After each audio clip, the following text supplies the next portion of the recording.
नमस्कार, आपका स्वागत है फटाफट खबरों में। मैं हूं आपके साथ रुचिका जसवाल। आज हम लेकर आए हैं उत्तराखंड के हर छोटे बड़े शहर की सबसे तेज और ताजा खबरें। तो चैनल को सब्सक्राइब कीजिए और वीडियो कहां से देख रहे हैं कमेंट बॉक्स में जरूर बताएं।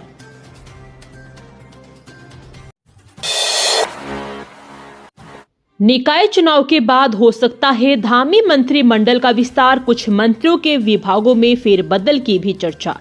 धामी मंत्रिमंडल में रिक्त चल रहे 4 मंत्री पदों को भरने का विषय फिर से चर्चा में है। माना जा रहा है कि निकाय चुनाव के बाद धामी मंत्रिमंडल का विस्तार हो सकता है। सत्ता के गलियारों में चर्चा है कि कुछ समय पहले भाजपा के केंद्रीय नेतृत्व ने मंत्रियों के कामकाज को लेकर रिपोर्ट मांगी थी। ऐसे में परफॉर्मेंस के आधार पर मौजूदा मंत्रिमंडल में बदलाव अथवा कुछ मंत्रियों के विभागों में फेरबदल की भी संभावना जताई जा रही है। मुख्यमंत्री पुष्कर सिंह धामी ने मार्च 2022 में जब दूसरी बार शपथ ली थी, तब उनके मंत्रिमंडल में 3 मंत्री पद रिक्त रखे गए थे। संवैधानिक बाध्यता के अनुसार राज्य मंत्रिमंडल में मुख्यमंत्री समेत 12 मंत्री ही हो सकते हैं। फूलों की घाटी में अभी 4 फीट बर्फ, अच्छी बर्फबारी से कई दुर्लभ प्रजाति के फूल खिलने की उम्मीद। समय पर बर्फबारी होने से इस साल फूलों की घाटी में अच्छे फूल खिलने की उम्मीद है। पिछले साल जनवरी माह में भी घाटी में बर्फ नहीं थी, मगर इस साल दिसंबर में ही बर्फबारी से यहाँ 3 से 4 फीट तक बर्फ जमा है।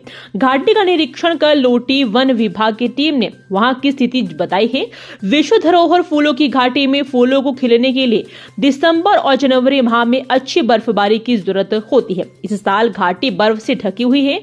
भारतीय वन्य जीव के पूर्व निदेशक फूलों की घाटी के विशेषज्ञ GS रावत का कहना है कि घाटी में कई ऐसी प्रजाति के फूल खिलते हैं जिनके लिए बर्फबारी अत्यंत जरूरी है। 10वीं और 12वीं के छात्र छात्राओं के लिए बड़ी खबर। इस दिन से शुरू होंगे एग्जाम। उत्तराखंड विद्यालय शिक्षा परिषद रामनगर ने हाई स्कूल व इंटरमीडिएट की परीक्षाओं की तिथियां घोषित कर दी गई है। 21 फरवरी से शुरू होने वाली बोर्ड की परीक्षाएं 11 मार्च तक चलेगी। शनिवार को बोर्ड कार्यालय सभागार में सभापति SB जोशी की अध्यक्षता में परीक्षा समिति की बैठक हुई। बताया कि इस बार बोर्ड परीक्षा के लिए 49 एकल व 1196 मिश्रित कुल 1245 परीक्षा केंद्र बनाए गए हैं। इस बार परीक्षा में 2,23,403 परीक्षार्थी देंगे। हाई स्कूल में 1,13,690 व इंटरमीडिएट में 1,09,713 परीक्षार्थी परीक्षा में शामिल होंगे। और बताया कि 21 फरवरी से परीक्षाएं शुरू होनी है। 11 मार्च तक परीक्षाएं चलेगी। सुबह 10 से 1 बजे तक परीक्षाएं कराई जाएगी। प्रदेश की युवा और महिला नीति का ड्राफ्ट हुआ तैयार, जन सुझावों के लिए वेबसाइट पर होगा अपलोड। प्रदेश सरकार नए साल में राज्य की युवा और महिला नीति भी लागू करेगी। इन दोनों नीतियों के ड्राफ्ट तैयार हो चुके हैं। नियोजन विभाग को इन नीतियों के मसौदों के प्रस्ताव अध्ययन के सौंपे गए थे। विभाग ने यह कार्य पूरा कर लिया है। सचिव नियोजन R मीनाक्षी सुंदरम के मुताबिक दोनों नीतियों पर जन सुझाव भी लिए जाएंगे। प्रदेश की युवा और महिला नीति भाजपा का चुनावी वादा है। धामी सरकार पार्टी के इस वादे को नए साल में पूरा कर देगी। माना जा रहा कि इस माह तक दोनों नीतियों को लेकर जन सुझाव भी प्राप्त कर लिए जाएंगे। पिथौरागढ़ की 4 ग्लेशियर झीलों का होगा सर्वे। अर्ली वार्निंग सिस्टम लगाने की दिशा में होगा कार्य। इस साल राज्य में पिथौरागढ़ जिले में स्थित श्रेणी 1 की 4 झीलों का सर्वे 2025 में करने का लक्ष्य तय किया गया। अभी तक राज्य में चिन्हित 13 ग्लेशियर झील में 1 का सर्वे का काम हो चुका है। यह निर्णय सचिव आपदा प्रबंधन एवं पुनर्वास विनोद कुमार सुमन की अध्यक्षता में सचिवालय में हुई बैठक में लिया गया। सुमन ने कहा, राज्य में चिन्हित ग्लेशियर झीलें में 5 श्रेणी A में है। पिछले साल एक दल ने चमोली जिले के धौली गंगा वे से स्थित वसुधरा झील का सर्वे कर लिया है। अब पिथौरागढ़ जिले में स्थित श्रेणी A की शेष 4 झीलों का सर्वे 2025 में करने का लक्ष्य तय किया गया है। लक्ष्य सेन कर सकते हैं उत्तराखंड टीम की अगुवाई, राज्य संघ के ध्वजवाहक रहेंगे। 38वें राष्ट्रीय खेलों में उत्तराखंड टीम की अगुवाई ओलंपिक लक्ष्य सेन कर सकते हैं। खेल निदेशालय ने अभी तक नाम तय नहीं किया है। सेन समेत उन सभी खिलाड़ियों को नाम पर विचार किया जा रहा है जिन्होंने ओलंपिक में राज्य की ओर से प्रतिभाग किया। सेन का प्रदर्शन ओलंपिक में उत्कृष्ट रहा है और हाल में चीन में कांस्य पदक जीतने की उपलब्धि भी हासिल की, इसलिए उन्हें राज्य खेल संघ के ध्वज की अगुवाई सौंपी जा सकती है। उद्घाटन समारोह में राज्य के सभी खिलाड़ी उत्तराखंड की पारंपरिक वेशभूषा से सुसज्जित हो रहेंगे। इस पर भी उत्तराखंड ओलंपिक संघ विचार कर रही है। मथुरा दत्त जोशी ने दिया कांग्रेस से इस्तीफा, सीएम धामी की मौजूदगी में थामा भाजपा का दामन।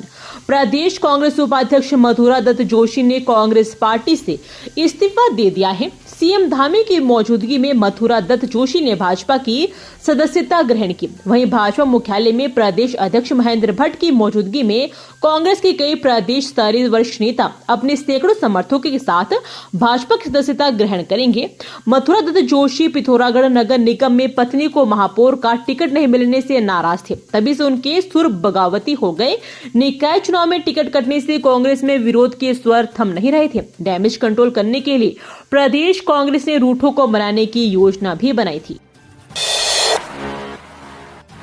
राज्य के लिए सौगात, राष्ट्रीय खेलों की मेजबानी, तैयार होगा ढांचा, रोकेगा खिलाड़ियों का पलायन।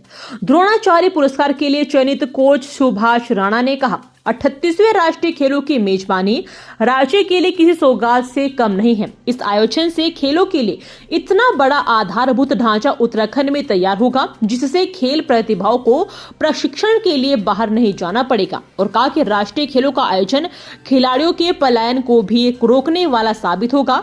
राणा ने राष्ट्रीय खेलों के आयोजन और तैयारियों के लिए सीएम धामी को शुभकामनाएं दी। उत्तराखंड की शूटिंग फेडरेशन से जुड़े राणा ने द्रोणाचार्य पुरस्कार मिलने पर कहा, जब आपके काम को मान्यता मिलती है तो स्वाभाविक तौर पर उत्साह बढ़ने के साथ खुशी भी मिलती है। बिजली दर बढ़ोतरी के दावों पर नियामक आयोग ने मांगा जवाब। 1 अप्रैल से लागू होनी है नई दरें। राज्य में बिजली दरों की बढ़ोतरी के नए प्रस्ताव के कई बिंदुओं पर नियामक आयोग ने यूपीसीएल से जवाब मांगा है। इसके लिए यूपीसीएल को 6 जनवरी तक का समय भी दिया गया है। दरअसल यूपीसीएल ने 26 दिसंबर को नियामक आयोग में विद्युत दरों में बढ़ोतरी की पिटीशन भेजी थी। इसका अध्ययन करने के बाद आयोग के अधिकारियों ने यूपीसीएल के कई बिंदुओं पर आपत्ति जताई है। दरों में बढ़ोतरी के लिए जो कारक बताए गए हैं उनका आधार भी पूछा गया है। आयोग के एक आला अधिकारी ने बताया, बिंदुवार जानकारी के लिए यूपीसीएल को पत्र भेजा जा चुका है। 7 साल का सफर, 80 करोड़ खर्च और नतीजा सिफर। पटड़ी से उतरने लगी नियो मेट्रो परियोजना। राजधानी में नियो मेट्रो परियोजना धरातल पर उतरने से पहले ही बेपटरी होती दिख रही है। दूसरे शब्दों में कहे तो मेट्रो रेल परियोजना की फाइल बंद होती दिख रही है, क्योंकि उत्तराखंड मेट्रो रेल कॉर्पोरेशन से एक कर अधिकारियों की छुट्टी होती जा रही है। महाप्रबंधक, अपर महाप्रबंधक और डीजीएम सिविल का कार्यकाल समाप्त हो जाने के बाद अब कॉरपोरेशन के संचार की अहम कड़ी जनसंपर्क अधिकारी को भी सेवा विस्तार नहीं दिया जा रहा है। वह सोमवार को विदा लेंगे। अंतर्राष्ट्रीय सम्मेलन में 17 देशों से जुटेंगे प्रवासी उत्तराखंडी। प्रवासियों को माटी जोड़ने की पहल। उत्तराखंड के विकास में प्रवासियों की भागीदारी सुनिश्चित करने के उद्देश्य से राज्य सरकार 12 जनवरी को देहरादून में प्रथम अंतर्राष्ट्रीय प्रवासी उत्तराखंडी सम्मेलन आयोजित करने जा रही है। इसमें 17 देशों से प्रवासी उत्तराखंडी पहुंचेंगे और अभी तक 50 से अधिक प्रवासी इस सम्मेलन के लिए पंजीकरण कर चुके हैं। सम्मेलन का उद्घाटन मुख्यमंत्री पुष्कर सिंह धामी करेंगे। इसमें राज्य के निवेश की संभावना, आतिथ्य क्षेत्र, वेलनेस, कौशल विकास, विदेश में रोजगार व उच्च शिक्षा, उद्यान एवं जड़ी बूटी के क्षेत्र में संभावना जैसे विषयों पर अलग अलग सत्र होंगे। वन विभाग का ऐसा हाल, जंगल संवारने को मिले अरबों, खर्च नहीं कर पा रहे हैं अफसर। कई बार सरकारी विभाग बजट कमी की बात कहते हैं, लेकिन वन विभाग की स्थितियां उलट है। यहाँ पर वनारोपण निधि प्रबंधन व योजना प्राधिकरण मद से 300 करोड़ से अधिक का बजट मिला, लेकिन उसे खर्च करने में अफसरों के पसीने छूट रहे हैं। हालत यह है कि बजट का केवल 30% ही खर्च हो सका है, जबकि वित्तीय वर्ष खत्म होने के 3 महीने से कम समय रह गया है। वन विभाग को कई योजनाओं से बजट मिलता है, इसमें कैंपा मद भी शामिल है। इस बार वन महकमे को 300 करोड़ खर्च करने को दिए गए हैं। ये थी आज की फटाफट खबरें। हम मिलेंगे अगले बुलेटिन में, तब तक के लिए धन्यवाद। जय हिंद।